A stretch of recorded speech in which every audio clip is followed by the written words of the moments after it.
এখন আমরা সমাধান করব ৩ নম্বর বহু নির্বাচনী প্রশ্নটি।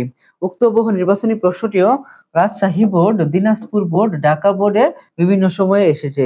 তাই এই প্রশ্নটিও তোমাদের জন্য খুবই গুরুত্বপূর্ণ। প্রশ্নটি হলো একই চাপের উপর দণ্ডায়মান বৃত্তস্থ কোণের মান 50 ডিগ্রি হলে এর কেন্দ্রস্থ কোণের মান কত? এখন এই প্রশ্নটি সমাধানের পূর্বে কিভাবে একই চাপের উপরে বৃত্তস্থ কোণ এবং কেন্দ্রস্থ কোণ উৎপন্ন হয় আমি তোমাদেরকে সেটা দেখিয়ে নিব। প্রথমে আমরা একটা বৃত্ত অঙ্কন করি। এই যে আমি একটা কি অঙ্কন করলাম, বৃত্ত অঙ্কন করলাম। এই বৃত্তের এই বিন্দুটি হচ্ছে কেন্দ্র। এখন এই পরিধিতে আমি দুইটা বিন্দু নিতেছি। এই দুইটা বিন্দু এই যে এখান থেকে এ পর্যন্ত হচ্ছে একটা চাপ, আর এখান থেকে এ পর্যন্ত হচ্ছে একটা চাপ। এখন এই যে এই বিন্দু আমি কি করলাম, কেন্দ্রের সাথে যুক্ত করলাম। এই বিন্দুকে কেন্দ্রের সাথে যুক্ত করলাম। পরে এখানে কেন্দ্রে একটা কোণ উৎপন্ন হয়েছে। কেন্দ্রে যে কোণটা উৎপন্ন হয়েছে তাকে কেন্দ্রস্থ কোণ বলা হয়। এই কোণটাকে কি কোণ বলা হয়? কেন্দ্রস্থ কোণ বলা হয়। আবার আমি এখানে একটা বিন্দু নিলাম। এখানে একটা বিন্দু নিলে এই বিন্দুটি এই বিন্দুটি সাথে এই বিন্দু যোগ করলাম, আবার এই বিন্দুর সাথে ওই বিন্দু যোগ করলাম। এখানে আরেকটা কোণ উৎপন্ন হলো। এই কোণটাকে বলা হয় হচ্ছে বৃত্তস্থ কোণ।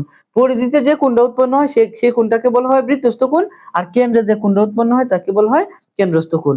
এখন আমি যে জিনিসটা দেখানোর জন্য বলছিলাম যে এখান থেকে এই পর্যন্ত হচ্ছে একটা চাপ, একটা কি চাপ। এই একটা চাপের উপরে এখানে কি হয়েছে? কেন্দ্রস্থ কোণ উৎপন্ন হয়েছে। আবার এই চাপের উপরে এখানে কি হয়েছে? একটা বৃত্তস্থ কোণ উৎপন্ন হয়েছে। অর্থাৎ একই চাপের উপরে বৃত্তস্থ কোণ এবং কেন্দ্রস্থ কোণ দুটি উৎপন্ন হইতে পারে। যে একই চাপের উপরে কেন্দ্রস্থ কোণ উৎপন্ন হয়েছে, বৃত্তস্থ কোণ উৎপন্ন হয়েছে। এখন প্রশ্ন হলো কেন্দ্রস্থ কোণ এবং বৃত্তস্থ কোণের মধ্যে সম্পর্ক কি? কেন্দ্রস্থ কোণ এবং বৃত্তস্থ কোণের মধ্যে সম্পর্ক হচ্ছে কেন্দ্রস্থ কোণ বৃত্তস্থ কোণের দ্বিগুণ। কেন্দ্রস্থ কোণ বড় আর বৃত্তস্থ কোণ ছোট। কেন্দ্রস্থ কোণ বৃত্তস্থ কোণের দ্বিগুণ, অর্থাৎ বৃত্তস্থ কোণের সাথে আমরা 2 গুণ করলে কেন্দ্রস্থ কোণ পাবো। তাহলে এখানে কি আছে? একই চাপের উপর দণ্ডায়মান বৃত্তস্থ কোণের মান আছে 50 ডিগ্রি। বৃত্তস্থ কোণের মান আছে কত ডিগ্রি? 50 ডিগ্রি। এখন প্রশ্ন হলো কেন্দ্রস্থ কোণের মান কত? কেন্দ্রস্থ কোণের মান কত হবে? আমরা বৃত্তস্থ কোণের সাথে 2 গুণ করলে, বৃত্তস্থ কোণের সাথে 2 গুণ করলে কত পাবো?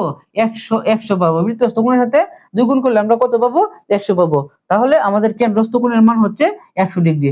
অর্থাৎ 3 নম্বর প্রশ্নের উত্তর হবে 3 এর ঘ। আশা করি সবাই এই 3 নম্বর বহু নির্বাচনী প্রশ্নের সমাধানটি বুঝতে পেরেছো।